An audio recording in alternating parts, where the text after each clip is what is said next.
In this Simulink file, I have a mass spring number system that takes an input and produces two outputs.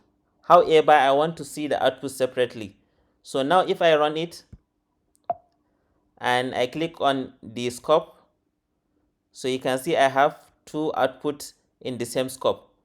So to see the outputs separately, I need a Demux. So all I need is to double click on the canvas, then type Demux. So this is Demux. So I just remove the output coming out of the system. So I have my Demux here. I'll bring it here. So because I just have two outputs, I will leave it in its default setting.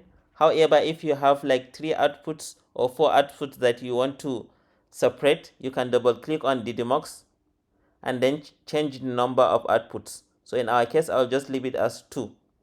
So I will put the output into the Demux. Then I will duplicate my scope. So now I have my 2 outputs. So I just have to connect the signals. So now if I click on run, if I click on the first output, I have this signal.